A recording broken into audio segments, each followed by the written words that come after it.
கிட்ஸுக்கு ஹெல்த்தியாக பிரியாணி செஞ்சு கொடுக்கணுமா, இந்த ரெசிப்பியை கண்டிப்பாக ட்ரை பண்ணி பாருங்கள். ஃபஸ்ட்டு வந்துட்டு ஒரு குக்கரை வந்துட்டு அடுப்பில் வச்சு ஆன் பண்ணிவிட்டு ஃபஸ்ட்டு வந்துட்டு எண்ணெய் ஊற்றிக்கோங்க. ஊற்றினதுக்கப்புறம் அந்த எண்ணெய் காயவும் பட்டை, சோம்பு, அதுக்கப்புறம் கசகசா, அதுக்கப்புறம் கிராம்பு, பெருஞ்சீரகம் இதெல்லாம் போட்டுட்டு நல்லா வதக்கிக்கோங்க. இஞ்சி பூண்டு பேஸ்ட் இருந்தால் கூட சேர்த்துக்கலாம். சரிங்களா, நான் இஞ்சி பூண்டு வந்து சேர்க்கலை. சரிங்களா, நான் காரம் கம்மியாக சேர்க்கறனால இஞ்சி பூண்டு விழுது நான் சேர்க்காமல் ஃபஸ்ட்டு வந்துட்டு பட்டை சோம்புலாம் போட்டு நல்லா வதக்கிட்டு அதுக்கப்புறம் ஸ்லைஸாக கட் பண்ண வெங்காயம், ஒரு வெங்காயம் எடுத்துக்கோங்க. ஒரு பல்லாரி வெங்காயத்தை எடுத்து ஸ்லைஸாக கட் பண்ணி அந்த வெங்காயத்தை அடுப்பில் போட்டு நல்லா வந்துட்டு வதக்கிக்கோங்க. பொன்னிறமாக வர்ற அளவுக்கு அது வதக்கணும். சரிங்களா, அந்த மாதிரி போடுறேன் இல்லையா, இதை பொன்னிறமாக வர வரைக்கும் நல்லா வந்துட்டு ஒரு முழு வெங்காயத்தை, பல்லாரி வெங்காயத்தை நல்லா ஸ்லைஸாக கட் பண்ணி நல்லா வந்து சாட்டை பண்ணி பண்ணதுக்கப்புறம் நல்லா வதக்கவும் அதுக்கப்புறம் ஒரு தக்காளி நல்லா பழுத்த தக்காளி எடுத்து குட்டி குட்டியாக நறுக்கி நம்ம அந்த வெங்காயம் வந்துட்டு நல்லா ப்ரௌனிஷாக வர்ற வரைக்கும் வதக்கிட்டு அதுக்கப்புறம் குட்டி தக்காளியை வந்துட்டு நறுக்கின தக்காளியை போட்டு அதையும் நல்லா வந்துட்டு வறுக்கணும். அதை வந்துட்டு நல்லா சாட்டே பண்ணதுக்கப்புறம் ஆனியன், ஒரு தக்காளி ரெண்டையும் நல்லா வந்துட்டு வதக்கினதுக்கப்புறம் நமக்கு தேவையான காய்கறிகள்லாம் போட்டு வதக்கணும். என்னென்ன காய்கறிகள் போடுறோன்னா, அந்த பச்சை பயிறு இருக்குது பார்த்திங்களா, அந்த பச்சை பட்டாணி, அந்த காயில் பச்சை பட்டாணி இருக்குது பார்த்திங்களா, அந்த பச்சை பட்டாணி, அதுக்கப்புறம் கேரட், அதுக்கப்புறம் உருளைக்கிழங்கு ஒரு உருளைக்கிழங்கு, 2 கேரட்டு, கொஞ்சோண்டு பச்சை பயிரில் பச்சை பட்டாணி இருக்கும். இந்த பயிறு இந்த உரிப்போம் இல்லையா, அந்த பச்சை பட்டாணி. சரிங்களா, அதை வந்து நல்லா போட்டு நல்லா சாட்டே பண்ணிவிட்டு அதுக்கப்புறம் நமக்கு தேவையான மசாலா வந்து சேர்த்துக்கணும். என்னென்ன மசாலானா, கறி மசாலா, கரம் மசாலா, அப்புறம் கொஞ்சோண்டு பிரியாணி பொடி.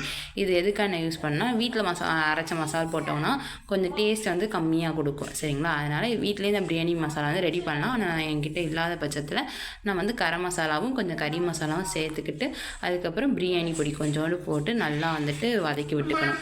வதக்குனதுக்கப்புறம் நல்லா வந்துட்டு லைட்டாக வதக்கினதுக்கப்புறம் ஒரு டம்ளர், சின்ன டம்ளர், நான் குழந்தைக்கு போகிறதுனால சின்ன டம்ளரில் குருணை அரிசி எடுத்து அதை நல்லா ஊற வச்சுக்கணும். ஊற வச்சு நல்லா கழுவி ஊற வச்சதுக்கப்புறம் அந்த அரிசியை போடணும். எதுக்காக நார்மலாக ஒயிட் ரைஸை விட குருணை அரிசி எடுக்கிறோம் அப்படின்னா, ஒயிட் ரைஸை விட குருணை அரிசி வந்து ரொம்ப பெனிஃபிட்டானது.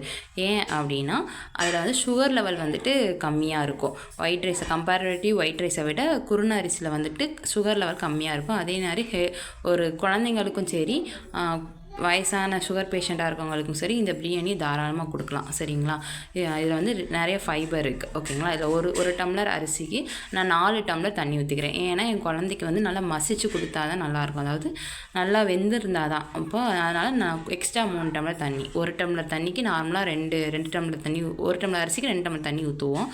ஆனால் என் பையன் வந்து நல்லா குலைவாக கொடுக்கணும் அப்படின்னு நீங்கள் விரும்புனீங்க, வயசானவங்களுக்கும் சரி இல்லை குழந்தைங்களும் கொடுக்கணும்னு நினச்சி விரும்புனீங்கன்னா, ஒரு டம்ளர் அரிசிக்கு 4 டம்ளர் தண்ணி ஊற்றிக்கோங்க. சரிங்களா, ஊற்றிட்டு நல்லா வந்து கொஞ்சம் தேவையான உப்பு போட்டுட்டு, காரம் உப்பு பார்த்துட்டு, மசாலா பொடியெல்லாம் கலந்துட்டு நல்லா டேஸ்ட் பார்த்துட்டு நீங்கள் நல்லா இது பண்ணிவிட்டு மூடிட்டு ஒரு 4 விசில் விட்டிங்கன்னா போதும். 4 விசில் விட்டிங்கன்னா நல்லா ஒரு நார்மல் தீயில் வச்சு, அதாவது சிம்மில் வைக்காமலையும் சரி ஹை ஃப்ளேம்லேயும் வைக்காமல் நார்மல் ஃப்ளேமில் வச்சு ஒரு 4 விசில் விட்டிங்கன்னா நமக்கு வந்துட்டு நல்லா சூடான ஒரு பிரியாணி, ஹெல்த்தியான பிரியாணி நமக்கு ரெடி ஆயிரும். வெஜிடபிள் பிரியாணி.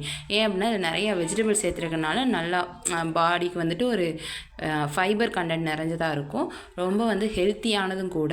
ஒரு டயட்டில் இருக்கவங்க கூட இந்த பிரியாணி வந்துட்டு இது பண்ணலாம். டயட்டில் இருக்கவங்க, வெயிட் வந்துட்டு மெயின்டைன் பண்ணணும், பிளட் சுகர் லெவலை மெயின்டைன் பண்ணணும் அப்படின்னு நினைக்கிறவங்க இந்த பிரியாணி ரெசிபியை வந்து மஸ்ட்டு ட்ரை பண்ணி பாருங்கள். உண்மையிலே வந்துட்டு ஆல்டர்னேட்டிவ் ஆஃப் பிரியாணிக்கு வந்துட்டு எதுவுமே ஆல்டர்னேட்டிவ் கிடையாது. பட் நான் வந்து பிரியாணி சாப்பிடணும், ஆனால் எனக்கு வந்துட்டு வெயிட் வந்துட்டு டயட்டில் இருக்கணும், சுகர் லெவல்லாம் எனக்கு கண்ட்ரோலாக இருக்கணுங்கிறவங்க இந்த குருணை அரிசியில் உள்ள வெஜிடபிள் பிரியாணி வந்துட்டு ட்ரை பண்ணி பாருங்கள். குழந்தைங்களுக்கு கொடுக்குங்க. சரிங்களா, நிறைய குழந்தைகள் வந்து பிரியாணி சாப்பிட்ணும், நம்ம சாப்பிட்ற குழந்தைங்க கொடுக்கணும்னு நிறைய பேர் வந்து வருத்தப்படுற பட்சத்தில் இந்த மாதிரி கொடுக்கலாம். ஆல்டர்னேட்டிவாக குழந்தைங்களுக்கு இதை கொடுத்தோம்னா குழந்தைங்களால விரும்பி சாப்பிடுவாங்க. சரிங்களா, மஸ்ட்டு இந்த ரெசிபியை வந்து ட்ரை பண்ணி பாருங்கள். குருணையில் வெஜிடபிள் பிரியாணி வந்துட்டு நீங்கள் ட்ரை பண்ணிங்கன்னா மஸ்ட்டு ஃபீட்பேக் வந்து ஷேர் பண்ணுங்கள். நம்ம